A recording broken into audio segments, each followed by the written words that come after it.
एक तरफ तो जो लोग डिजिटल डिजिटल डिजिटल अध्यक्ष महोदय कहने को थकते नहीं हैं, लेकिन जब कुंभ में इतना बड़ा हादसा हो गया है तो यही सरकार डिजिट नहीं दे पा रही है। और जो लोग अध्यक्ष महोदय जो हम लोगों ने देखा वहां पर लोग पुण्य कमाने आए थे और अपने अपनों के शव लेकर के गए हैं।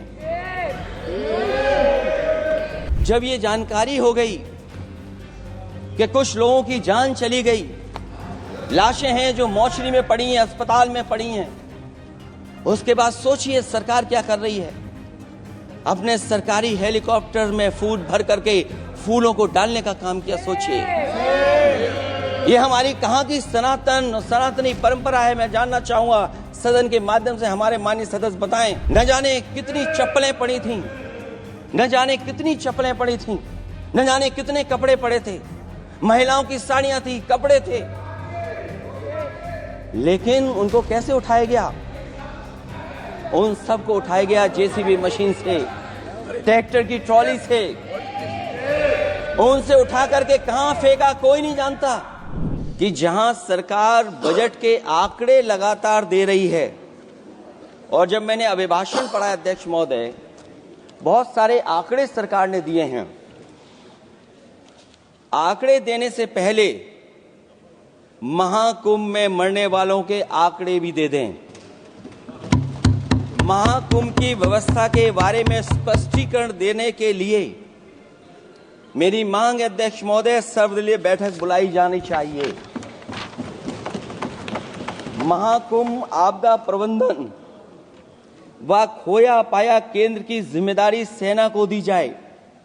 महाकुंभ हादसे के शिकार लोगों की मृत्यु, घायलों का इलाज, दवाइयों, डॉक्टर, भोजन पानी, परिवहन की उपलब्धता का आंकड़ा संसद में पेश किया जाए। महाकुंभ हादसे के लिए जिम्मेदार लोगों पर, महाकुंभ हादसे के लिए जिम्मेदार लोगों पर घोर दंडात्मक कार्रवाई हो। जिन्होंने सच छिपाया है उनको दंडित किया जाए। अध्यक्ष महोदय, हम डबल इंजन की सरकार से पूछते हैं, अगर अपराध बोध नहीं था तो आंकड़े दबाए, छिपाए और मिटाए क्यों गए हैं? सच छिपाना और मिटाना भी तो अपराध है। इसका दंड कौन भुगतेगा अध्यक्ष महोदय? जहां इंतजाम होना चाहिए था वहां प्रचार हो रहा था। एक धार्मिक समागम में डबल इंजन का राजनीतिक प्रचार अशोभनीय है, निंदनीय है। इतने बड़े हादसे के बाद कम से कम अब तो वो होर्डिंग उतरवा देना चाहिए। अध्यक्ष महोदय, महाकुंभ की जो तैयारी हुई, जो हम लोगों ने जाना वहां पर, महाकुंभ न केवल 144 साल के लिए ये कहा गया, बल्कि ये भी कहा गया कि पहली बार धरती पर इस तरह का डिजिटल और जो आधुनिक चीजें हैं, टेक्नोलॉजी, उसका इस्तेमाल कर करके महाकुंभ होने जा रहा है। सीसीटीवी, ड्रोन, लाइव स्ट्रीमिंग के आधार पर जिनका दावा था कि वो डिजिटल कुंभ करा रहे हैं, वो मृतकों की डिजिट नहीं दे पा रहे हैं। एक तरफ तो जो लोग डिजिटल डिजिटल डिजिटल अध्यक्ष महोदय कहने को थकते नहीं हैं, लेकिन जब कुंभ में इतना बड़ा हादसा हो गया है तो यही सरकार डिजिट नहीं दे पा रही है। हमारे अपने लोग मारे गए हैं, जिसमें परिवार का हर रिश्ता दिवंगत हुआ है। किसी की माता, किसी के पिता, किसी की बहू, किसी की बेटी, किसी का भाई बहन, चाचा चाची, बच्चों के आंकड़े तो अभी तक नदारद हैं।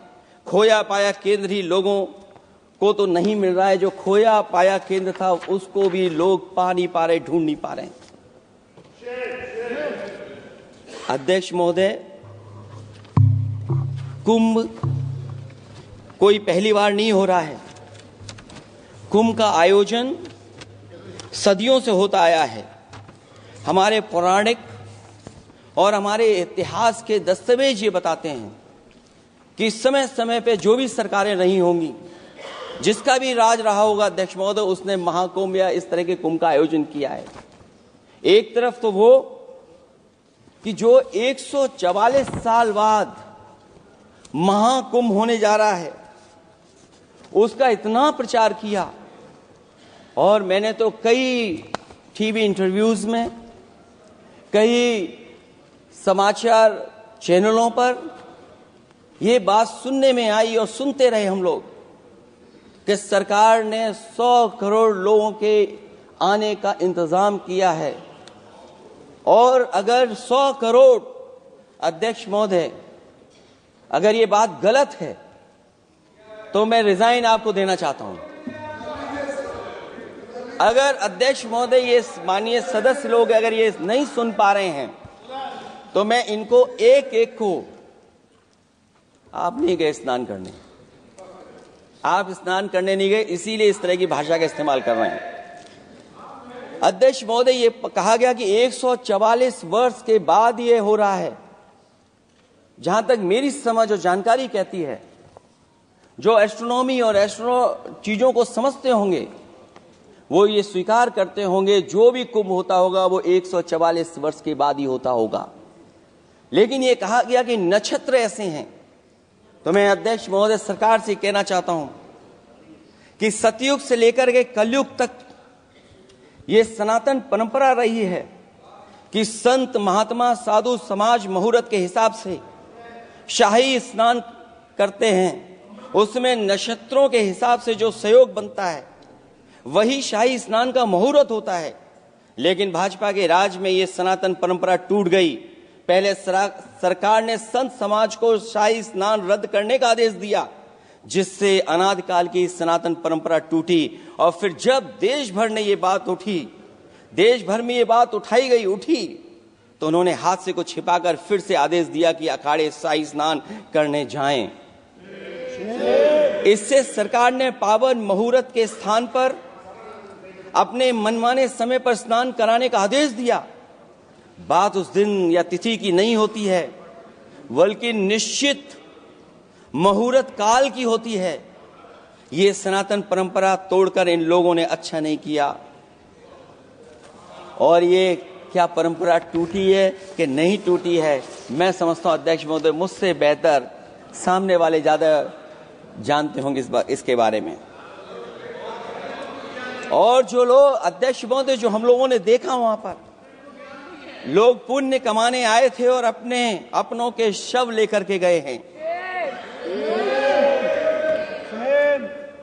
चमत्कारी करिश्मा तो ये हुआ है, श्रद्धालुओं के शव मिल गए थे, पर सरकार स्नान करने वाले मरने वालों की बात स्वीकार नहीं कर रही थी। और इससे ऊपर ये बात जो वहां पर और हुई, अध्यक्ष महोदय,